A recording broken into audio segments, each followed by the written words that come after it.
뭐 자세하게 소개해 드릴 건 따로 없고요. 지금 말씀해 주신 대로 심리플러스 상담센터라는 곳에 공동대표로 같이 일하고 있고요. 서울대학교에서 석사 마치고 뭐 삼성병원에서 그 임상 수련 받고, 그리고 서울대 내에 학생 상담센터죠. 대학생활문화원이라는 곳에서 일을 하다가 지금은 개인 개업을 해서 그 선배님들하고 같이 일을 하고 있습니다. 네. 자, 뭐 소개를 그 정도면 충분히 드린 것 같고요. 저는 참고로 오늘 자격증과 관련된 강의다 보니까 저는 임상심리 전문가하고 정신보건 임상심리사를 가지고 있어요. 예, 거기에 더해서 여러분께 오늘 임상심리사라는 자격증까지 3가지 자격증만 안내를 드릴 거고요. 자, 안내를 그냥 드리는 정도라면 여러분이 뭐 인터넷도 많이 발달해 있고 그래서 얼마든지 요즘은 찾아보실 수가 있습니다. 물론 그 내용도 제가 요약을 해서 자, 안내를 드리겠지만 그거보다는 여러분께 조금 더 도움이 될 만한 게 뭘까를 고민을 했고요. 그래서 그거를 강의를 통해서 같이 만나보시면 될 것 같습니다. 네. 자, 먼저 그러면 그러니까 저도 한 30분 정도 생각을 하고 나머지는 질문 타임으로 생각을 하고 왔는데, 자, 시작에 앞서서 혹시 여러분께서는 어떻게, 그러니까 어떤 동기에서 왜 이 상담과 관련된 자격증을 취득하고 싶으신지 제가 그거를 좀 먼저 알고 싶어요. 그래서 한 2분 정도만 여쭤보고 시작하면 어떨까 하는데, 네. 자, 역시 겸손하신 분들이 네. 학부를 그 심리학을 했지. 네. 졸업을 하는데 이게 취업이 너무 막막해서 네. 그래도 심리학 관련된 자격증을 하나 따야 되겠다 해서 여기까지 오게 됐어요. 아, 그렇죠. 그러니까 그냥 취업하기에는 자, 그렇죠. 뭐 30대 후반, 40대 초반 이후가 불안하시고, 그러니까 뭔가 안정적인 수입원을 마련하기 위해서 전문 직종을 택하신 거죠. 네. 또 혹시 뭐 다른 동기가 있을까요? 네. 네. 그러니까 뭐 조금 이제 예전에 직업이 있으셨다거나 혹은 뭐 주부로 계셨다거나 연령대가 다양하니까 다양한 동기가 있을 것 같은데. 네. 말씀하시기 어려우신지. 네. 그래요. 참 우리나라에서는 이렇게 겸손하신 분들이 많아가지고. 자, 그렇습니다. 그래요. 이게 아마 가장 많은 이유가 아닐까 싶어요. 전문 직종을 택하려는 이유. 그러니까 안정적이고, 그리고 정말 뭐 예를 들어서 저희 외할아버님이 한의사신데 지금 87세신데 아직도 일을 하고 계시거든요. 그러니까 자기 자격증을 가지고 있고 내 몸만 건강하면 내가 일하고 싶은 데까지 할 수 있으니까. 그리고 뭐 그 돈이야 많든 적든 끝까지 수입이 유지될 수 있다는 거 큰 장점이 될 것 같습니다. 그리고 뭐 요즘은 100세 시대라고 하잖아요. 저희 때는 이제 그러니까 저희 할아버님만 해도 벌써 이제 90 가까워지시고 친할머님은 90이 되셨어요. 네. 그런 걸 보면 저희 때는 한 10년 정도는 더 살지 않을까 기대해 보는데, 그럼 100년 중에 지금 제가 30대 후반이니까 아직도 반 이상이 남았죠. 40대라고 해도 50대라고 해도 아직 반평생이 남은 셈인데, 자, 이거 어떡할까? 이런 고민 하시면서 다른 직종에 계시다가 오시는 분들이 특히 상담 관련 자격증을 취득하시는 분들 중에는 많습니다. 그러니까 뭐 공기업에 계시다가 사기업에 계시다가 혹은 다른 개인적인 일을 하시다가 아, 이거로구나. 제가 제일 먼저 그 상담 심리 전공을 하기 전에 이게 어떤 일일까 따져봐야 되잖아요. 그러니까 저도 생물학을 먼저 전공했었거든요. 그래서 심리학을 전공을 하고 싶고 임상심리 전문가가 되고 싶은데 이게 과연 내 길이 맞나? 그거를 확인하기 위해서 인터넷도 찾아보고 책도 찾아보고 다 해도 안 돼서 제가 의심이 좀 많습니다. 그래서 사람을 찾아갔어요. 그러니까 동네 근처에 있는 상담센터부터 시작해서 유명하다는 상담센터의 선생님들을 뵙고 제가 이쪽에 전공하고 싶은데 어떤 공부를 해야 되고 어떤 준비를 하는 게 좋겠고, 그러니까 앞으로 어떤 과정이 펼쳐지는지, 그리고 좀 신뢰가 되겠지만 수입은 어느 정도 되는지, 정말 현실이니까, 그게 현실이니까 그 현실을 알아야 구체적인 정보가 있어야 후회 없는 판단을 할 수 있으니까 신뢰를 무릅쓰고 여쭤봤죠. 그리고 좋은 점은 뭐가 있고 나쁜 점은 뭐가 있습니까? 다 여쭤보던 중에 한 분이 50대셨는데 아저씨죠. 저한테는 거의 이제 그 당시에는 아버지 삼촌뻘 정도 되시는 작은 아버지뻘 되시는 그런 분이셨는데 군에서 대령으로 제대를 하시고 특수대학원을 통해서 자격증 취득하셔서 개업을 하셨어요. 그래서 신촌에 있는 상담센터였는데 자 그런 분도 계셨고 그렇죠. 여러 가지로 자 인생의 제 2막을 준비하기 위해서 도전하고 계시는 분도 계실 것이고 혹은 취업을 아예 하기 전부터 전문 직종을 고려해서 가시는 분도 계실 것이고 자 그래서 오늘 안내를 드리기 전에 제가 3가지 자격증 안내를 드린다고 말씀드렸는데요. 사실 이거는 그냥 찾아보셔도 될 걸 제가 좀 더 여러분의 시간을 아껴드리고자 설명을 드리는 거고 저는 요 한 가지만 꼭 기억하셨으면 좋겠습니다. 그거와 관련해서 동영상 하나만 보시고 혹시 보신 분이 있으실지도 모르겠어요. 재밌습니다.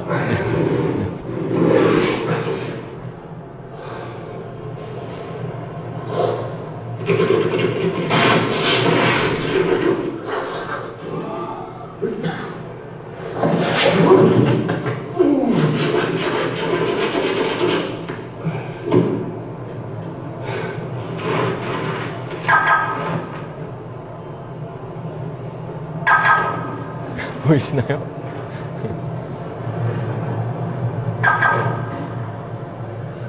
자, 한 번 더 있습니다. 자, 저는 요 마지막에 화면 넘어가고 나서 뾱뾱할 때 완전 빵 터졌었는데, 자,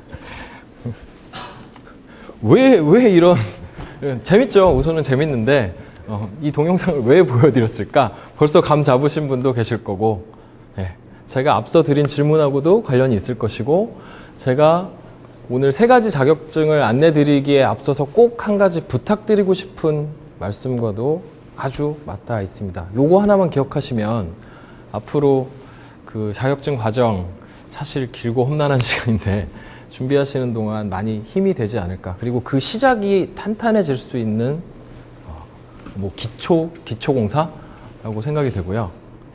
자, 왜 보여드렸을까요? 자, 아저씨가 추운 날 열심히 참 막 유리를 다 닦았어요. 다 닦았죠. 열심히 하는 거 중요하죠. 근데 그거보다 더 중요한 게 있다는 얘기겠죠. 그렇죠. 다 닦았습니다. 막 넘어져 가면서 손 털어 가면서 열심히 닦고 뾱뾱 눌렀더니 내 차가 아니에요. 내 차가 아니에요. 자, 그러니까 요 동영상이 얘기해주는 교훈은 여러 가지 지금 보시는 그 속담으로도 얘기가 될 수 있는데, 자, 뭐 후회하지 말자가 될 수도 있고, 자, 저지르고 후회하지 말자가 될 수도 있고, 저 뭐 사후 약방문이네, 소 잃고 애양간 고치네, 사전에 어떤 결정을 내리거나 혹은 행동을 하기에 앞서서 노력 다 들이고 결과 나온 뒤에 후회하지 말고 사전에 좀 꼼꼼하고 치밀하게 신중하게 고민해 보고 하면 좀 실수하더라도 실패하더라도 덜 할 수 있고 후회도 덜 할 수 있다는 의미겠죠. 그래서 요거를 꼭 제가 말씀드리고 싶었어요. 보통 자격증, 뭐 전문직, 뭐 의사도 마찬가지고요. 저도 병원에서 레지던트들 만나보고 그랬지만, 자, 다들 어떻게 하면 빨리 자리 잡을까, 어떻게 하면 빨리 돈 벌까, 언제 사람 구실하나. 자, 의사도 의사만 딴다고 뭐 바로 개업할 수 있는 거 아니죠. 옛날에는 가능했지만, 자, 시간이 많이 걸립니다. 어떻게 빨리 할까, 어떻게 이거 빨리 해치울까 보다는, 자, 나는 왜 이거 하려고 하나. 아마도 여러분의 삶의 가치하고 맞닿아 있을 거예요. 그 아까 말씀하신 건 안정감, 그리고 뭐 경제적인 가치도 포함되겠죠. 그리고 뭐 여러분들 중에도 계시겠지만 저 개인적으로는 배우고 성장하는 게 가장 큰 가치입니다. 저한테는 그래요. 그래서 자, 처음 시작할 때 내가 뭘 원하나, 인생 전체로 봤을 때 뭘 원하나, 내가 행복해지고 싶어요. 먼저 내가 행복해지고 싶고 나를 잘 알고 싶고 편안해지고 싶고, 그리고 났더니 이제 다른 사람들이 보이네. 그래서 다른 사람들에게도 조금 더 이 사람들도 행복해지고 내가 뭔가 할 수 있는 건 없을까.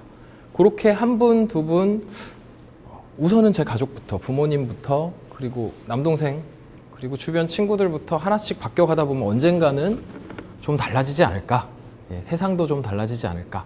근데 결국에는 모든 사람들이 다 배우는 즐거움을 알고 자, 성장하는 그 기쁨을 알기를 바라는 거에서는 똑같은 것 같아요. 예. 저는 왜를 그렇게 찾았습니다. 그러면 이걸 위해서 무슨 자격증, 어떤 자격증을 취득할 것인가? 그러니까 말하자면 내 가치를 추구하는데 어떤 자격증이 도움이 될까? 예. 아마도 대다수의 상담 관련 자격증들은 도움이 될 겁니다. 예. 방금 전에 들으신 상담 심리 전문가, 뭐 청소년 상담사, 그리고 제가 소개드릴 3가지 자격증 역시 도움이 되실 텐데, 그렇다면 그 중에 나한테 더 맞는 건 뭔가? 예. 그 중에 나한테 더 맞는 거. 신중하게 따져보고 선택하시길 바라는 마음. 요거 하나만 꼭 기억해 주셨으면 좋겠습니다. 다른 거는 자료 읽어보시면 알 수 있어요. 자, 왜냐하면 생각보다 쉽지 않죠. 예. 쉽지 않고 꽤 오랜 시간이 걸립니다. 제가 자료로 보여드릴 거예요. 실제로 뭐 학부, 대학원, 수련 기간 모든 3가지 자격증들이 어느 정도 자격 취득까지 시간이 걸리는지를 비교를 해드릴 겁니다. 자, 안타깝게도 빨리 딸 수 있는 자격증이 없어요. 네, 그래서 시간이 걸리죠. 기다려야 되고. 자, 여러분이 만약에 상담 관련 자격증을 취득해서 프랙티스를 하시게 된다면 그 순간부터 만나는, 그러니까 뭐 주변 사람들도 마찬가지겠지만 돈 받고 만나시게 되거든요. 프로가 되시거든요. 돈 받고 만나는 사람이 나로 인해서 뭔가 어느 쪽으로든 변화가 될 수 있습니다. 긍정적인 쪽으로 가야 되겠죠. 근데 자칫 잘못하면 나도 모르는 사이에 부정적인 쪽으로 변화할 수도 있겠죠. 예. 그리고 내가 그 변화를 촉진시키는 역할을 하고 중심의 축에 나도 모르게 있을 수밖에 없는 그런 역할을 하게 되신다는 거. 그리고 전문가가 되신다면 책임을 지셔야 됩니다. 예. 그 사람의 변화에, 그 사람의 인생 자체가 달라졌다면 긍정적인 거면 상관없는데 부정적인 변화도 사실은 책임을 져야겠죠. 그렇기 때문에 시작하기 전에 조금 탄탄하게 생각을 해보시고 시작하시길 부탁드리고요. 자, 또 왜 도움되는 자격증을 이렇게 잘 판별해서 골라야 하는가, 판단해야 하는가. 자, 여기 굉장히 많죠. 임상심리 전문가, 뭐 상담심리 전문가, 청소년 상담사, 정신보건 임상심리사, 또 오늘 제가 소개드릴 임상심리사라는 자격증이 있고, 미술치료사, 성폭력, 이런 거 들어보셨나요? 창의 사고력 지도사? 자, 이 심리 관련 전문가 자격증이 몇 종류나 될까요? 예, 이런 식으로 다 세분화해서 나열할 때. 예. 네. 50개. 네. 조금 더 쓰셔도 됩니다. 네. 네. 생각보다 많죠. 네. 그냥 뭐 정답이 없으니까 던져보세요. 100개, 70개. 네, 좋습니다. 조금 더 쓰셔야 됩니다. 네. 자, 이게 실제로 작년에 그 자격증 체계 정비를 위해서 학회 차원에서 심리 관련 자격증들을 쭉 추산을 해봤더니, 리스트업을 해봤더니 250여 개가 된답니다. 예, 뭐 성폭력 상담사뿐만 아니라 굉장히 다양한, 뭐 여기에는 뭐 인지행동 치료 전문가, 게슈탈트 치료 전문 다 들어가는 거죠. 예, 다 들어가는 거죠. 근데 자, 성폭력 상담사, 예를 들면 이렇게 비유를 해볼 수 있을 것 같아요. 의사예요. 예, 4년 마치고 자, 의사고시 패스했습니다. 예, 그분이 개업을 하면 의원이라고 하죠. 예, 의원이라고 합니다. 예, 옛날에는 그런 의원이 더 많았어요. 예, 자, 지금 여러분은 내가 아프면 어느 병원으로 가고 싶으신가요? 의원으로 가시나요? 아니면 안과, 치과, 무슨 전문의를 찾아가시나요? 그렇죠? 심지어 종합병원에서도 그 전문의도 모자라서 특진을 신청해서 경험이 많은 전문의를 돈 더 주고라도 보고 싶어 하시죠. 예. 자, 그러니까 어떻게 보면 여러분이 설명을 들으신 그 상담심리 전문가, 청소년 상담사는 조금 예외고요. 상담심리 전문가, 그리고 임상심리 전문가, 제가 소개드릴, 그리고 정신보건 임상심리사, 그리고 제가 또 추가로 안내드릴 임상심리사까지는 어떻게 보면 의사고시 정도? 그냥 자격 면허 정도. 아, 이런 기본 소양은 됐습니다. 정도입니다. 예. 거기에 이제 플러스로 내가 뭔가 전문 분야를 가지고 싶다면 그때 가서 이제 뭐 성폭력 상담사를 할 건지, 뭐 아니면 나는 뭐 PTSD, 외상후 스트레스 장애 위주로 치료를 할 것인지, 인지행동 치료 전문가가 될 것인지, 그거는 그 다음 문제죠. 예.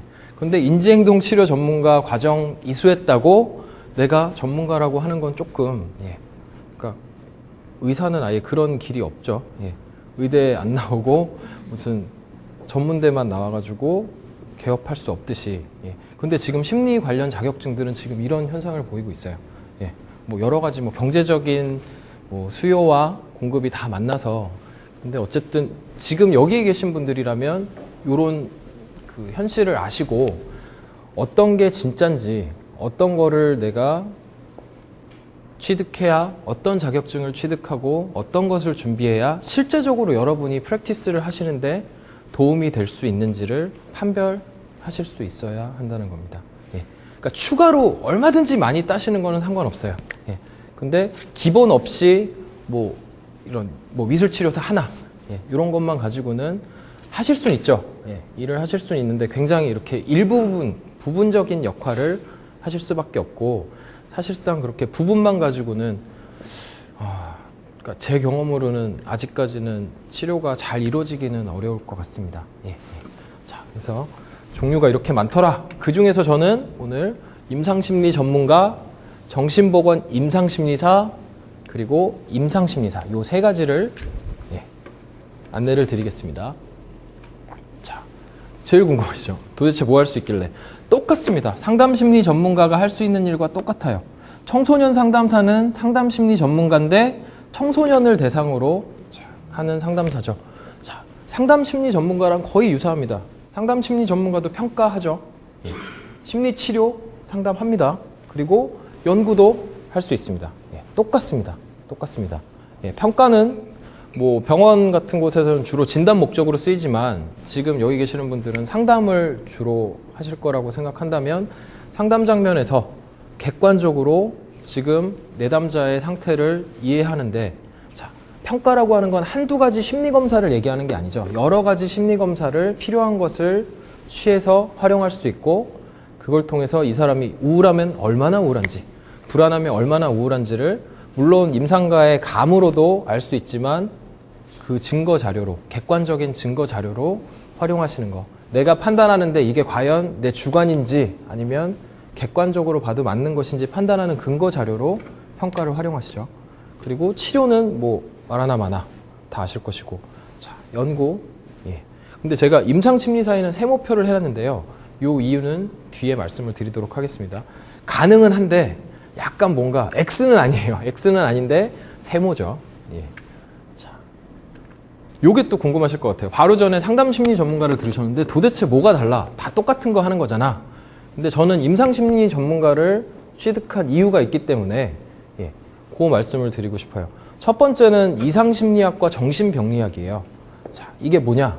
그러니까 들어보신 분도 계시겠지만 보통 상담심리 전문가 과정에서는 요거를 그 필수로 배우지는 않고요. 그러니까 원하시는 분들은 이렇게 수업을 일부러 찾아서 들으시기도 하고 그러거든요. 그러니까 혹시 자격증을 상담심리 전문가를 취득하시더라도 한 번쯤 꼭 들어보시기를 부탁드리는 이유이기도 합니다. 왜냐하면 다양한 심리장애, 그 중에서도 뭐 그냥 우울하고 적응은 가능한데 어느 정도 자기 이해나 고통을 좀 덜고 싶거나 성장을 위한 상담은 크게 문제가 되지 않을 수 있어요. 근데 예컨대 심각한 정신병리 혹은 심각한 심리장애들이 있죠. 궁금하실까봐 정신분열증. 자, 제가 그 서울대 대학생활문화원에 있을 때 이런 일이 있었습니다. 자, 그 신청실이라고 안내 데스크가 있는데 거기에 석사분들이 이렇게 일을 도와주세요. 난리가 났어요. 막 전화 오고. 뭔가 했더니 한 40대 후반 정도의 굉장히 위생 상태가 안 좋은 아저씨가 그냥 문 다 열려 있으니까 들어오신 거예요. 학생들 다니듯이. 올라오셔가지고 5층인데 어떻게 또 거기까지 올라오셨는지 거기서 총을 내놓으라고 막 고래고래 소리를 치고 계신 거예요. 총 내놓으라고. 나 총 사러 왔으니까 돈 가져왔으니까 총 내놔라. 자, 이분은 뭔가 여기서 총을 팔고 있다고 믿고 있고 그런 걸 망상이라고 합니다. 다른 사람은 절대 그렇지 않다고 생각하는데 나는 그렇다고 믿는 거예요. 뭐 여기 아무것도 없는데 그 사람은 봐요. 이런 거는 환각, 환시라고 하죠. 이런 망상이나 환각을 보이는 분들이 소위 사이코시스라고 하는 그 대표적인 게 이제 정신분열증하고 양극성 장애인데 이런 분들은 사실상 그러니까 약물 치료가 급히 필요하고요. 이분 같은 경우에도 거기서 뭐 여기서 총 안 팔고요. 뭐 이렇게 해봐야 계속 거기서 실갱이만 되고 경찰 불러봐야 계속 싸움만 되겠죠. 그래서 이거 어떻게 해결했을까요? 예. 어떻게 해결했을까요? 이분 어떻게 돌려보낼까요? 한 방에 돌려보냈습니다. 예. 예. 좋은 방법이네요. 다 팔렸습니다도 있는데 자, 총 여기서 안 팔고 저기 밑에 가면 있다고. 그러니까 감사합니다, 감사합니다 이러면서 바로 내려가셨어요. 예. 자, 그 망상대로 접근을 한 거죠. 그분은 그렇게 믿고 있으니까 여기 어딘가에서 총을 팔고 있는데 그게 궁금하셔서 막 물어보는 거잖아요. 그러니까 딴 데서 판다 혹은 다 팔렸다 그러면 어떻게 하겠어요? 그렇죠? 그러면 돌아가시겠죠. 예. 그러니까 그런 긴급한 대처나 혹은 이분을 치료한다 그런데 상담만으로는 어느 정도 한계가 있습니다. 그래서 아무리 공감을 잘하고 경청을 잘 해도 사실상 뭐 시간이 많이 지난다면 그게 자연스럽게 그러니까 경감이 되는 것인지는 모르겠지만 좋아질지 모르겠는데 보통은 이런 정도 수준에 이르면 약물 치료가 굉장히 빠르고 효과적입니다. 예. 약이 아주 좋게 잘 나오거든요. 그래서 자, 이런 장애들이라든지 혹은 이런 심각한 정신병리가 아니더라도 뭐 우울증이 뭔지 뭐 사회공포증이 뭔지 그냥 이렇게 내담자 만나서 뭐 어떤 일로 오셨냐 그래서 뭐 제가 우울해서요 이렇게 하나하나 들어가는 것도 굉장히 좋은 방법입니다. 근데 자, 우울하거나 불안하거나 이 개념이 나눠져 있으면 그 안에서 어떤 증상들을 보이고 있구나. 그리고 내가 미리 어떤 장애들을 이해를 하고 있다면 조금 더 효율적으로 접근할 수 있겠죠. 예. 왜냐하면 효율적인 접근이 가능한 이유는 수많은 심리학자들이 연구를 해줬어요. 고맙게도. 그러니까 내가 혼자 이 사람 만나가지고 뭐 한 회기, 두 회기, 한 3회기 지나서 이제 좀 개념화는 됐어. 그리고 10회기, 20회기 만나가면서 깨우칠 일을 심리학자 선배님들께서 미리 다 연구를 해놓으셨어요. 이런 경우에는 이렇게 하는 게 가장 효과적이더라. 이런 방법도 써봤더니 좀 덜 효과적이더라. 이런 방법들이 책으로도 나오고 연구로도 나오고 하죠. 그러니까 그 의사소통을 위해서 이 이상심리학이니 정신병리학이니 이런 장애를 분류하는 체계들이 생겨난 거고요. 그러니까 뭐 도움이 되겠죠. 아무래도 조금 더 빨리 도울 수 있고 내가 시행착오를 하는데 잘 모르겠어. 그럴 때 그런 자료를 읽고 이해할 수 있다면 좀 더 도움이 되겠죠. 그러니까 밖에서 이제 상담을 하시다 보면 그러니까 내담자들은 굉장히 급합니다. 빨리 치료가 되길 바라기 때문에 마냥 정말 듣고 치료를 할 수 있는 여건이 된다면 더없이 바랄 게 없는데 때로는 경제적으로 어려워서 뭐 상담을 너무 받고 싶은데 2주에 한 번만 오겠다거나 이런 분들도 계시고 가능한 한 빨리 치료 기간을 단축해서 그분들을 회복시켜 드리려면 아무래도 조금 더 활용하시는 게 도움이 될 것 같고 평가도 마찬가지인 것 같습니다.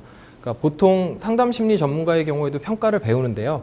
그거보다는 좀 더 다양하고 많은 검사를 하게 되고 아무래도 병원 수련을 하다 보니까 예를 들어서 제가 있던 삼성병원은 그러니까 보통 3년 동안 검사를 1000시간만 채우면 되는데 삼성병원에서는 1년 만에 1700시간을 채우거든요. 그러니까 굉장히 많은 사람을 검사를 하는 거죠. 그러니까 뭐 유아부터 시작해서 아주 어린이부터 시작해서 중고등학생, 성인, 노인까지 치매 검사까지 그러니까 다양한 환자군을 경험할 수 있고 그리고 다양한 검사를 그만큼 그냥 배우는 거에서 끝나는 게 아니라 실제로 한번 적용해보고 그 자료를 만나볼 수 있다는 점에서 이 두 가지가 크게 말씀드리면 임상 전문가와 상담 전문가의 차이점인 것 같습니다. 예.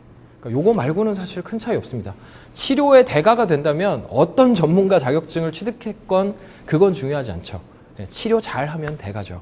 예. 그리고 오랜 경험이 있으시고 노하우가 있으시고 근데 굳이 차이가 있다면 조금 더 시간을 앞당겨 줄 수 있고 이해를 잘 할 수 있다는 점에 차이만 있는 것 같습니다. 그러니까 적용 범위가 제가 생각할 때는 가장 그래도 넓지 않나 그리고 좀 더 주관적이기보다는 객관적인 근거들을 바탕으로 판단할 수 있지 않나 그리고 조금 더 효과적으로 단기간에 치료를 할 수 있지 않을까 라고 생각이 되고요. 자, 그럼 이제 어디서 필요로 하는지 그러니까 말하자면 어디에 취업할 수 있는지죠. 자, 여기에 뭐 취업 가능한 곳 뭐 이렇게 쓰기는 그래서 자, 실제로 여러분들이 이렇게 찾아보시면 여기 적혀 있는 모든 것들 말고도 또 플러스 알파로 일할 수 있는 곳이 상당히 많습니다. 그리고 실제로 군부대뿐만 아니라 여기 적혀 있는 뭐 여러 가지 저희가 그 검찰청하고도 같이 일한 적이 있는데 뭐 검찰 요즘은 정말 사회적인 요구가 많아지고 있습니다. 심리 전문가에 대해서. 그래서 뭐 군대 같은 경우에도 거의 연대급의 한 분씩은 상담사를 두려고 하는 추세고요. 그러니까 아마도 일할 수 있는 곳이 굉장히 많을 텐데 제가 구분을 지어놨죠. 예. 다 할 수는 있는데 제가 이렇게 섹션을 나눠놓은 이유는 여기까지는 임상심리사, 뭐 정신보건 임상심리사, 임상심리 전문가 3개 자격증 모두가 공통되게 취업해서 일할 수 있는 공간입니다. 예. 그리고 실제 현실에서도 그렇게 요구가 되고요. 예. 근데 위에는 이렇게 구분이 되어 있죠. 예. 대학교나 병원이나 사회복지시설 같은 곳에서는 실제로는 그 자격 요건에 임상심리사보다는 임상심리 전문가나 정신보건 임상심리사를 더 선호합니다. 예. 그리고 실제로 많이 그러니까 일을 하고 계시고 그리고 자리에 비해서는 가고 싶은 분들이 더 많으세요. 예.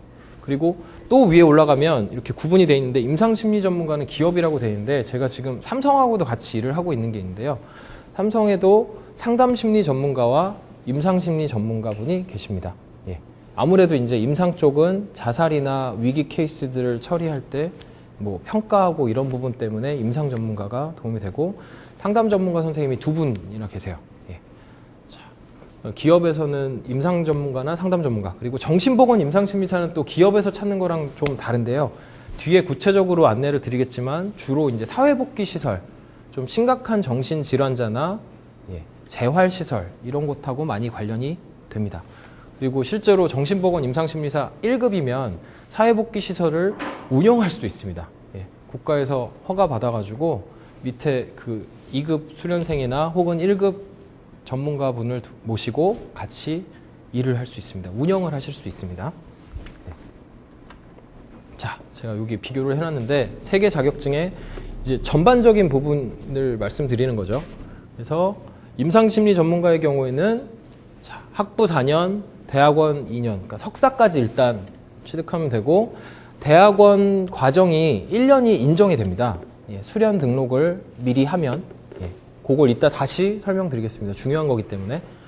그래서 수련 기간이 원래는 3년인데 대학원 과정 1년을 인정을 받으신다면 2년에도 끝날 수 있으니까 그래서 최장 8에서 9년 정도가 취득까지 소요가 되고요. 자, 정신보건 임상심리사 1급, 2급 역시 학부는 다 마쳐야죠. 심리학 관련으로 마치고 자, 1급의 경우에는 석사까지 하시고 병원, 제가 구체적인 기관들은 안내를 드리겠지만 수련기간 3년을 통하니까 9년이 걸립니다. 그리고 2급은 학사만 취득하시면 되니까 4년에다가 수련기간은 1년이면 돼요. 1년이면 되니까 5년 만에 가능하시죠. 그리고 임상심리사 1급, 2급도 비슷한데 요게 조금 다르죠. 그러니까 수련기간이 2년인데 실무에서 4년 동안의 경력이 있으면 그 2년 수련 받은 걸로 인정을 해줍니다. 예. 마찬가지로 2급의 경우에는 1년만 수련 받으면 되는데 자기 실무 경력이 2년이 있다 그러면 그 수련 기간을 인정을 해줘 버립니다. 예. 그래서 8에서 10년, 5에서 6년. 근데 따지고 보면 거의 비슷하죠. 예. 대체로 아무리 짧아도 5년에서 9년, 10년까지 학부부터 시작하면 근데 지금 여기 계신 분들은 적어도 학부는 마치신 분들이시죠. 예. 그러면 그 나머지 시간만 고려하시면 될 것 같습니다. 네. 자, 그러면 이제 구체적으로 예. 임상심리 전문가는 어디서 주느냐? 이게 굉장히 중요한데요. 그러니까 아까 그 일할 수 있는 장소, 취업 가능한 곳을 제가 설명드릴 때 밑에 임상심리사가 일할 수 있는 곳이 있고 정신보건 임상심리사가 일할 수 있는 곳, 임상심리 전문가가 일할 수 있는 곳이 구분되는 이유이기도 합니다. 그러니까 자격증의 공신력 때문에 그래요. 그러니까 이 사람을 내가 상담 전문가로 뽑고 싶은데 어떻게 믿을까? 예. 여러분은 어떻게 믿을까요?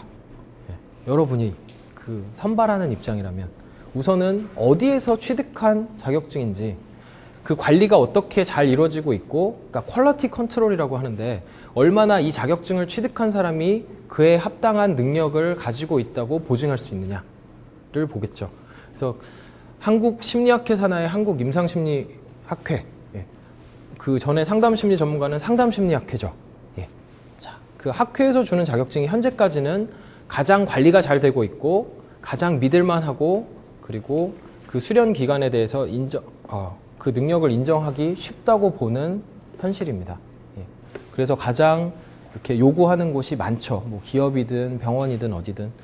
자, 그래서 권한은 자, 병원에서 뭐 심리평가, 심리치료, 그리고 개인 개업, 연구활동 다 할 수 있고요. 이런 부분은 거의 유사합니다. 비슷합니다.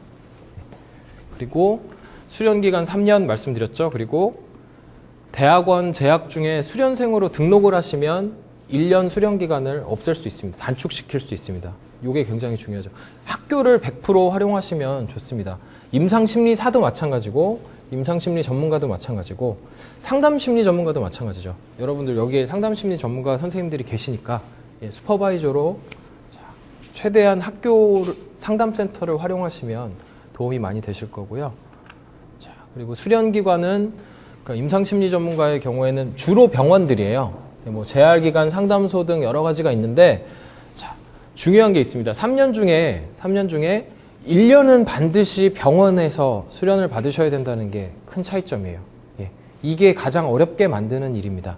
예. 그러니까 슈퍼바이저만 있다면 대학생활문화원, 뭐 여기 지금 한양사이버대학교 상담센터에서도 수련을 받으실 수 있어요. 근데 1년은 어디선가 아무튼 이 정신과 입원시설이 있는 병원에서 수련을 받으셔야 가능합니다. 예. 자, 그래서 좀 더 구체적인 정보는 이렇게 홈페이지에 들어가 보시면 되는데 정리는 잘 되어 있습니다. 임상심리 전문가 들어가서 필수 수련기관 리스트를 보시면 자, 이렇게 지역별로 찾아볼 수 있게 되어 있고요. 서울 지역을 보시면 이렇게 그러니까 굉장히 리스트가 많이 있습니다. 보시면 상담센터도 있고 그리고 병원도 있고 그렇습니다. 네. 자, 근데 병원에 1년은 반드시 필요하다는 거. 근데 이게 참 어렵습니다. 병원은 제한돼 있고요. 뒤에 정신보건 전문요원 자격증은 더 심합니다. 그러니까 TO 자체를 정해놔 버렸어요. 국가에서. 법으로. 정신보건법으로 뭐 1급 밑에는 3명까지만 수련생을 둘 수 있다. 이렇게 해버리니까 아무리 내가 들어가고 싶어도 자격증을 인정받을 수가 없는 거죠. 그러니까 병원에서 뽑고 싶어도 뽑을 수가 없는 거죠. 이름 많은데. 자, 병원도 정해져 있고. 자, 그래서 뭐 자, 시간상 자세한 절차까지는 안내를 안 드리고요. 뭐 수련 등록을 하시고 3월, 9월에 그래서 여기저기 가입해서 서류를 제출하시고 그러면 수련 수첩을 받으시고요. 상담심리 전문가랑 유사하죠. 네. 그리고 수련 과정을 이제 인정을 받아야 되는데 1년마다 보고를 해서 1년씩 인정을 받습니다. 그래서 3년을 인정을 받으셔야 되고요. 1년에 보통 1000시간씩으로 수련 시간을 인정받고요.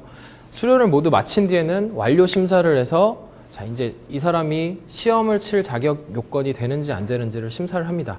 패스하고 나면 필기시험, 뭐 기초, 임상 과목을 보고 그리고 면접은 구술 면접으로 뭐 면접관 3분 정도에 1명씩 들어가서 시험을 보게 되고요. 그리고 자, 그 모든 과정을 다 완벽하게 마치신 뒤에는 자격 심사 후에 자격증이 수여가 됩니다. 네. 자, 뭐 구체적인 부분은 나중에 질문 주셔도 되고요. 두 번째로는 정신보건 임상심리사. 예. 자, 얘는 이름이 앞에 정신보건이 붙었죠. 네. 자, 수여기관이 보건복지부입니다. 보건복지부 장관이 주는 자격증입니다. 예. 국가 전문 자격증이고 3가지 종류가 있어요. 정신보건 전문 요원이라고 하는데 그 안에 여러분들이 잘 알고 계시는 간호사, 사회복지사. 가 원래 정식 명칭은 정신보건 간호사, 정신보건 사회복지사입니다. 그 일환으로 정신보건 임상심리사가 있고요.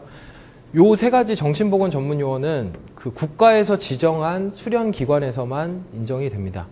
그래서 뭐 권한은 거의 비슷하고 자, 뭐 1급, 2급으로 나눠지고 아까 설명을 드렸는데 자, 예, 그 수련기관이 보통 종합병원이나 재활기관 위주고요. 그리고 자, 아까 말씀드린 대로 정신보건 임상심리사 1급 1명당 자, 1급은 3명, 자, 2급도 3명 이렇게 제한이 되어 있습니다. 2급은 1명밖에 못 돼요. 심지어.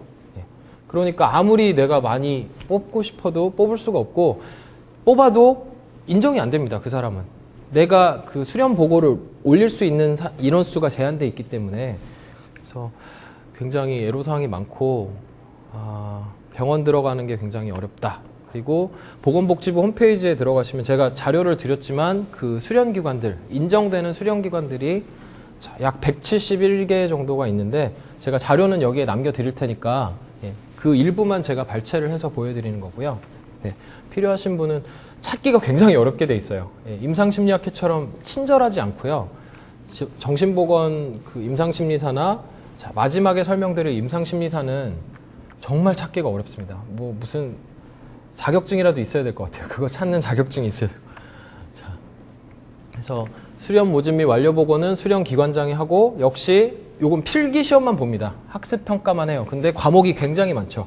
예, 뭐 약물학부터 시작해서 정신 재활 실제 뭐 연구 방법론 그리고 시험도 상당히 어렵습니다. 예, 어렵습니다. 그러니까 임상심리 전문가와 이 정신보건 임상심리사는 과목도 많고 시험이 좀 어렵다는 특징이 있고요. 예. 자, 마지막으로 예, 임상심리사는 이름이 다 비슷비슷해서 헷갈리실 수 있는데 자, 정신보건 임상심리사와 임상심리 전문가는 병원 수련이 필요하죠. 예, 그러다 보니까 필요로 하는 곳은 너무 많은데 사람이 못 따라가요. 그러니까 자격증을 보유한 사람이 얼마 없습니다. 그래서 생겨난 게 이 임상심리사 자격증입니다. 그러니까 좀 더 수련 그 폭을 넓혀준 거예요. 그러니까 꼭 병원이 아니어도 됩니다. 병원이 아니어도 되고 슈퍼바이저만 있으면 됩니다. 임상심리 전문가 슈퍼바이저만 있으면 되고 대신에 수여기관은 한국산업인력공단 국가기술 자격증 중에 하나예요. 그래서 들어가 보시면 큐넷이라는 데 이제 들어가 보시면 기사 자격증 취득으로 되어 있습니다. 그래서 역시 하는 일은 똑같습니다. 심리평가, 상담, 재활, 자문 등을 하고 자, 1, 2급으로 구분되고 자, 그리고 수련 기관이 정해진 기관이 없습니다. 어떻게 보면 아직까지 좀 체계가 미비하다고 볼 수 있고 관리 체계가 그게 또 틈새일 수도 있고 예. 자, 그런데 자, 대학교 내 상담센터가 우선 가장 좋은 예, 수련 기관이라는 것을 다시 한번 강조드리고 싶고 그리고 임상심리 전문가나 정신보건 임상심리사 수련기관을 포함해서 아까 말씀드린 수련기관은 당연히 됩니다. 거기에 플러스로 슈퍼바이저가 있다면 내가 어디서 상담을 하든 다 수련기관으로 인정받으실 수 있습니다. 네, 그게 큰 장점이죠. 네, 그래서 구체적인 정보는 요 한국산업인력공단 홈페이지에 들어가시면 절대 찾을 수 없고요. 큐넷에 들어가셔야 됩니다. 큐넷에 들어가셔서 그 검색창에 뭐 임상심리사 1급, 임상심리사 2급 쳐보시면 자세한 안내가 되어 있고요. 예. 제가 여기도 뽑아왔고, 예. 네. 자, 그래서 수련 모집 및 완료 보고 자체 이런 체계는 아직은 좀 예, 미비한 상태고 자격시험은 매년 1회인데 제가 2012년, 13년 1급, 2급 자격증 시험 일자를 보니까 예, 변동이 돼요. 그러니까 2012년에는 5월하고 9월에 봤던 것 같은데 2013년에는 보니까 8월하고 11월 이렇게 그 일자가 바뀌더라고요. 정해져 있지 않습니다. 예. 그리고 필기 및 실기 시험이 있는데 자, 실기도 뭐 고급 임상 실무라고 하지만 필기로 봅니다. 예. 자, 그래서 1급은 임상심리 연구 방법론, 고급 임상심리학, 고급 심리 고급만 붙었죠. 근데 조금 더 심화 과정이고 자, 2급은 보통 이렇게 보조 업무를 하고 1급은 자, 정신보건 임상심리사도 마찬가지지만 2급을 수련 지도 감독할 수 있는 권한이 있습니다. 예, 그러니까 자, 1급을 따시는 게 좋겠죠. 예, 그러니까 2급으로 시작해서 1급을 따시는 게 좋겠죠. 예. 자, 그리고 요게 또 한 가지 팁인데 정신보건 임상심리사와 이렇게 연계가 되어 있습니다. 둘 다 국가 자격증이다 보니까 임상심리사 2급을 취득하시고 1년 동안 어디? 아까 정신보건 임상심리사 수련기관, 그러니까 병원이나 재활센터나 사회복지센터나 뭐 정신보건센터 이런 곳에서 1년만 수련을 받으시면 정신보건 임상심리사 2급을 받으실 수 있어요. 예. 그리고 1급의 경우에는 3년을 그렇게 일을 하면 정신보건 임상심리사 1급을 받으실 수 있습니다. 그리고 제가 아까 설명 안 드린 게 있는데 정신보건 임상심리사든 2급을 취득하시고 자, 5년 동안 예, 실무 경력이 있으면 1급으로 승급 가능합니다. 둘 다. 예, 5년 동안 실무 경력이 있으시다면. 예. 근데 아무래도 바로 수련받아서 1급 따는 것보다는 시간이 좀 더 걸리는데 예, 그러니까 상황에 따라서 유연하게 여러분들이 선택하실 수 있다는 거. 예. 자. 제가 말씀드릴 거는 여기까지고요. 예. 자, 이제 궁금하신 부분들이 있으면 예, 질문을 받겠습니다.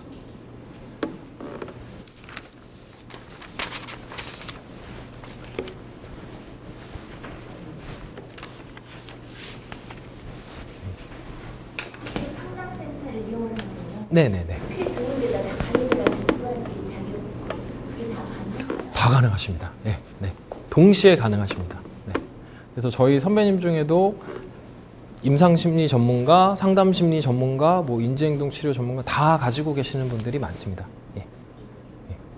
보통 임상심리 전문가를 취득하시는 분들은 어차피 병원에서 수련을 받기 때문에 정신보건 임상심리사를 같이 취득을 하고요. 네. 그러니까 따로따로 가지시는 경우보다는 오히려 두 가지를 가지시는 경우가 많고요. 그러니까 보통은 임상과 상담 전문가를 다 가지고 계시면 더 좋죠. 예. 예. 그러니까 요구하는 게 다르기 때문에 학교나 그러니까 뭐 학교로 치면 상담심리학과 임상심리학이 또 구분되듯이 예. 다 가질 수 있고 다 가지게 되면 그거에 따라서 또 쓰이는 곳이 다르기 때문에 예.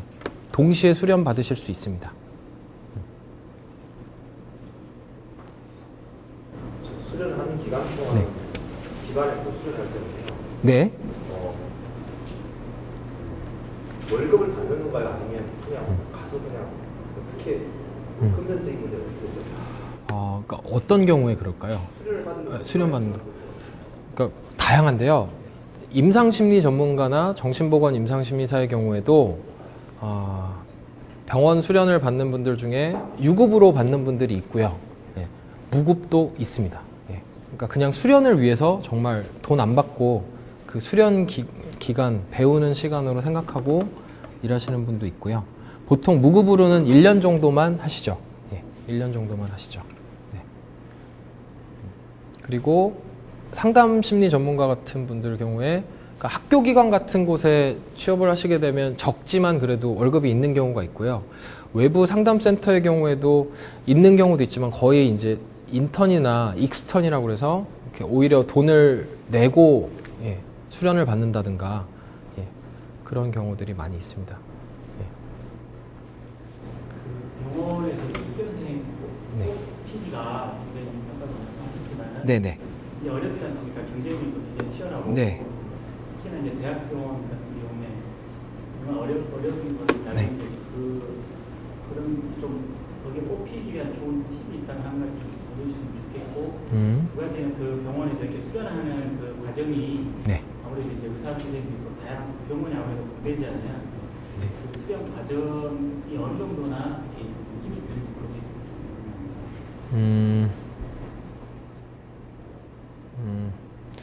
그러니까 요령은 사실 어떻게 말씀드려야 될지 저도 굉장히 고생을 해서 예, 참 이제 예전 선배님들만 해도 그냥 그 석사를 마치면 바로 병원에 갈 수 있는 시스템이었는데 이미 이제 뭐 학생분들도 많아지고 저희 때만 해도 대학원 경쟁률이 거의 뭐 37대 1, 40몇 대 1 이랬으니까 아마도 그 인원 중에 그나마 그래도 서울대학교가 적게 뽑는다고 하는데도 서울대학교 학생들도 이제 제때 병원 수련을 못 들어가기도 하고 그러거든요. 그래서 그러니까 전략적으로 생각하시자면 굳이 뭐 유급을 막 가겠다고 몇 년씩 기다리면서 시간을 지체하는 것보다는 오히려 그러니까 기회가 있는 곳에 가서 빨리 그냥 수련을 받으시고 자격증을 취득하시는 게 그리고 그동안 배우는 거죠. 실력을 쌓는 게 오히려 더 효과적이 아닐까 생각이 되고요. 그리고 꼭 서울 안에서만 메이저 병원만 찾지 마시고 그러니까 지방에 굉장히 병원이 많습니다. 예.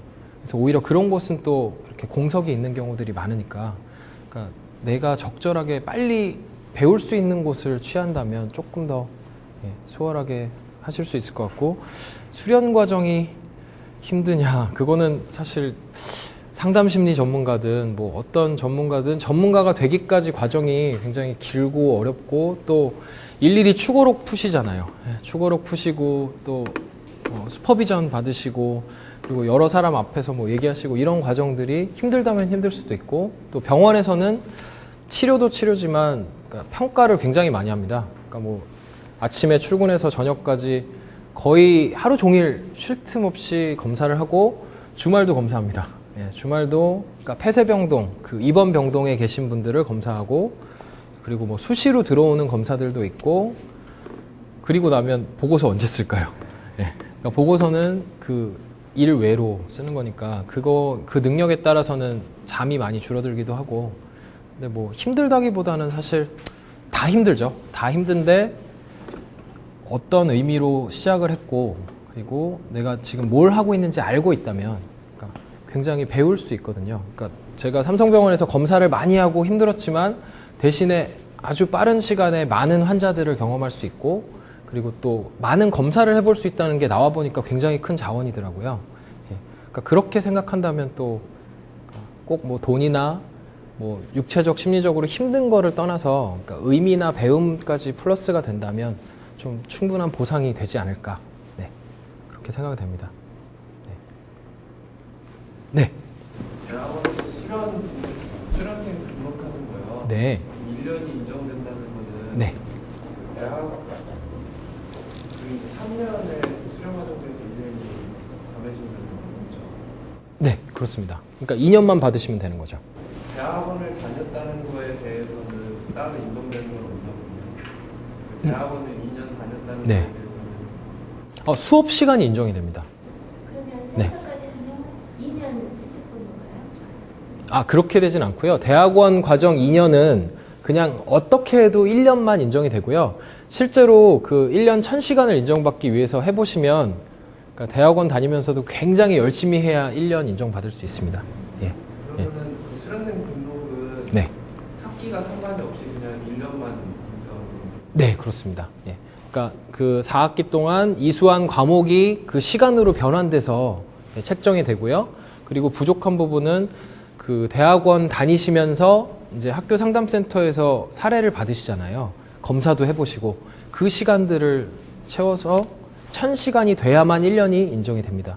만약에 안 되면 다음에 수련 시간이 포함해서 1년이 되니까, 네. 그러니까 1년 인정을 받기 위해서는 시간을 잘 계산하셔서 그러니까 많이 사례도 보고 검사도 하시고 열심히 해야 그 1000시간이 채워지고요. 네. 그래도 그 수업 시간을 시간으로 인정해 준다는 게 굉장히 큽니다. 네. 수업 시간이 상당히 많이 차지하거든요. 그래서 수업 시간을 얘기하시는 거예요? 네. 임상 쪽 관련된 수업만 말씀하시는 거야? 아니면 대학원 과에 있으면? 아, 예, 관련된 과목들이 인정되는 과목들이 있습니다. 예, 뭐 정신병리학이라든지 심리치료, 뭐 심리평가 이런 과목들이 그 시간수로 인정이 됩니다. 네. 그러면 임상심리랑 상담심리 전문가를 같이 만약에 네. 준다면은 학교에 있는 센터를 이용해서 네. 수련을 받는다고 하면은 두 개를 한꺼번에 수련 받을 수 있는 건가요? 하나씩만? 동시에 가능하시죠. 그러니까 이게 참 아이러니한데, 그러니까 상담심리 전문가분께 슈퍼비전을 받는 거는 상담심리 전문가 과정 수련이 되고요. 임상심리 전문가분께 수련 감독을 받는 거는 임상심리 전문가 과정으로 인정이 됩니다. 예. 그러니까 하나로 되면 참 좋겠는데, 예. 그렇게 지금 구분이 되어 있습니다. 근데 과정은 다 똑같이 하실 수 있죠. 그러니까 과목을 임상심리 전문가에 준해서 뭐 정신병리학이나 이런 과목을 들으시고, 그래서 임상심리 전문가를 준비하면서 똑같이 상담심리 전문가 과정도 수련 과정이 인정이 되고, 거기에 플러스로 병원 1년이 있다면 임상과 상담심리 전문가 두 가지를 가지실 수 있는 거죠. 제가 잘 말씀을 드렸을까요? 네. 네. 그러니까 과목을 들으실 때 임상심리 전문가에 준해서 들으시면 일단 상담심리 전문가에 다 포함되거든요. 예. 그러니까 더 포괄적이에요. 많아요. 과목 수가 많습니다. 그러니까 임상심리 전문가에 준해서 과목을 선택해서 들으시고, 예. 그러니까 임상심리 전문가 과정을 준비하는 과정에 상담심리 전문가분께 슈퍼비전을 받으면 상담심리 수련도 되겠죠. 예. 그런데 이렇게 하면 상담심리 전문가만 취득하실 수 있잖아요. 예. 근데 병원 1년 수련까지 받으시면 임상심리 전문가도 취득하실 수 있는 거죠. 지금 저희 학교 같은 경우는 네네. 슈퍼바이저가 임상도 계시고 네, 다 계십니다. 예, 다 계십니다. 센터에 가서 슈퍼바이저를 하게 되면 네. 교수님에 따라서 임상도 시간이 네. 그리고 상담도 넣을 수 있다 이런 네. 같은 자격, 두 가지 자격증을 다 갖고 계시는 분께 가면 더 좋겠죠. 예. 괜히 두 번 갈 필요 없으니까. 그럼요. 양쪽 다 인정됩니다. 네. 네. 네. 아까 대학원 아이고. 네. 받을 걸 인정해 주신다고 하셨는데 네네. 지금 저희 같은 경우는 뭐 심리 그 상담센터에 등록이 되지 않는 상태에서 네. 그 전에 그러면 지금 석사를 마치셨나요? 아, 네, 네. 중인데 아까 예? 말씀하실 때그 학회 가입을 하고 네, 네, 네. 네. 예를 들어 네. 수련 기간 인정해 주신다고 하시고 네. 수업 시간도 인정해 주신다고 네, 네. 하잖아요. 근데 그걸 등록하기 전에 제가 들었던 네. 수업이 인정이 되는지 아, 하기 전에는 인정이 안 되는 걸로 알고 있습니다. 그러니까 처음에 들어오시자마자 바로 가입을 해서 그 수련 등록을 하시는 순간부터 수련 과정이 시작되거든요. 예, 예. 대학교 저기 학교에서 배우는 과목도 그렇게 되잖아요. 수업 시술은 나중에 졸업할 때 다 나와 있잖아요. 무슨 과목 들었다. 그런데 그렇죠, 그렇죠. 그게 저기 가입을 했다 안 했다 시점에서 경계가 된다는 얘기인가요? 네. 저희 때도 그랬던 것 같습니다. 네, 네, 네. 그래서 그러니까 신입생들이 들어오면 빨리 가입해라, 빨리 가입해라 이렇게 얘기를 먼저 해줬던 기억이 있습니다. 아, 그래서 제가 지금 네, 네, 네. 만물점을 확인하고 예, 예, 예. 네, 인상심리 전문가가 수련회 3년이잖아요. 네, 네, 근데 저희 대학원생이니까 네. 그 수련 등록을 한 상태에서 대학원을 졸업하면 그게 1년 수련이 되는 게 맞나요? 네, 맞습니다. 네, 그리고 저희가 센터가 있거든요. 수련 센터가 네. 있는데 거기서 1년을 그 인턴을 하면 그것도 수련이 되는 거예요. 네, 됩니다. 그러면 딱 2년이 되잖아요. 네. 마지막 1년만 병원에서 예, 그렇습니다. 네, 네, 바로 됩니다. 말씀 아시지 않으셨거든요. 아까는 제가 네, 네, 네. 대학원에서 배운 수업으로 1년 채우고 네. 회사에 가서 1년 채우고 그게 안 된다고 아까 음. 그러시는 그게 아니고 합쳐서 1000시간을 네. 따지면 된다고 했었잖아요. 아까 근데 설명을 제가 그렇게 그러니까 1년에 1000시간이고요. 예, 1년에 1000시간이고, 그러니까 대학원, 그러니까 이렇게 되는 거예요. 대학원을 입학하자마자 수련 등록을 해요. 예, 수련 등록을 해서, 자, 대학원 입학하자마자 수련 등록을 하시고, 요 수련생 수첩 교부 받고 등록이 되면, 그때부터 이제 인정이 되고요. 예, 인정이 되고요. 근데, 자, 대학원을 마치셨다고 무조건 1년 인정이 되시는 게 아니라 1년 과정을 1000시간으로 치는데 근데 수업 시수를 네. 시간당 들은 게 1시간을 치는 거 수업 1시간 아니죠. 거기에 뭐 곱하기 15인가 17인가 이렇게 곱하는 수가 있고요. 그래서 수업 시간만 해도 상당히 시간 수가 채워집니다. 예, 몇백 시간이 채워집니다. 그 1000시간이 돼야 되는 게 1년인 거예요. 네, 그렇습니다. 그러니까 대학원을 마친다고 1년이 아니라 1000시간을 채워야 1년. 그럼 수업으로 1000시간 채우고 센터에서 1000시간 채우고 그렇죠. 1년 채우고. 네. 그러니까 센터도 그냥 1년만 하셔서 기간으로 채우는 게 아니라 1년 동안 1000시간을 뭐 상담이든 평가든 채우셔야 예, 예. 그러면 인정이 됩니다. 그리고 병원에서도 1000시간 이상을 하셔야 1년이 인정이 됩니다. 그러니까 1년 일했다고 되는 게 아니라 내가 검사 1000시간, 뭐 평가 1000시간, 치료 1000시간, 그러니까 치료 500시간 이렇게 그 채워지도록 되어 있고요. 예. 시간수로 인정이 됩니다. 네. 그 기간이 아니라 근무한 기간이 아니라 시간수로. 그러니까 가장 빨리 하면은 말씀하신 대로 되는 거죠. 대학원 과정에서 1년 인정받고 센터에서 1년 하고 병원에서 1년 하면 예, 그렇죠? 2년 만에 예, 자격증 취득하실 수 있는 거죠. 임상심리 전문가하고 상담심리 전문가가 네. 실제 사회 현장에서 네, 서로 그 직업 분해서 했을 때요. 네. 이거를 서로 이렇게 상호 협력적으로 이렇게 업무 역할을 가져가는 관계인가요? 아니면 나름대로 정경쟁인가요? 보통 같이 일을 하십니다. 그러니까 뭐 서울대 안에도 두 분이 같이 계시고요. 보통 상담센터에도 두 분이 같이 계시고요. 그리고 제가 뭐 삼성에서 일할 때도 상담심리 전문가 분이 3분 계시고 임상심리 전문가 1명 있고 예, 이런 식으로. 예. 구분된다는 얘기죠. 그러니까 역할이 치료는 다 똑같고요. 근데 보통 상담심리 전문가분들이 평가를 그러니까 좀 안 하신 분들이 많아서 그러니까 이 뭐 삼성이나 어디든지 간에 이렇게 심각한 사례들의 평가는 임상심리 전문가를 필요로 하고요. 네. 치료는 비슷하죠. 네. 근데 임상심리에서는 평가가 안 된다고 그랬어요. 아까 세모가 어느 정도 아, 그게 수련 과정 자체가 병원이 들어가지 않기 때문에 예. 그래서 아무래도 이제 아마 임상심리사는 시간수가 아니라 그냥 1년만 어디에 근무를 하신다면 그게 인정되는 걸로 알고 있습니다. 그래서 그러니까 실제 시간을 1년을 들인다고 하더라도 내가 사람을 많이 보고 검사해보고 치료해보고 그런 것과 그냥 시간만 1년을 간 것과는 조금 다를 수 있겠죠. 예, 그래서 실제로 치료는 하실 수 있지만 평가나 연구 쪽으로 가게 되면 그러니까 좀 그 자격증만 취득해서는 자신이 없지 않을까. 예, 별로 해보지를 않았으니까. 그러니까 아마도 위에 두 자격증은 그러니까 직업을 따로 가지고 계시면서 취득하기는 참 쉽지 않을 것 같습니다. 예. 그러니까 그 수련 시간 자체가 정해져 있기 때문에 그걸 채우려면 상당히 풀타임으로 바쁠 것 같고요. 예. 임상심리사라면 기간 자체만 채우면 되기 때문에 얼마든지 가능할 수 있을 것 같고요. 네. 네. 아, 네. 네. 그러면 여기까지 하고 마치도록 할까요? 네.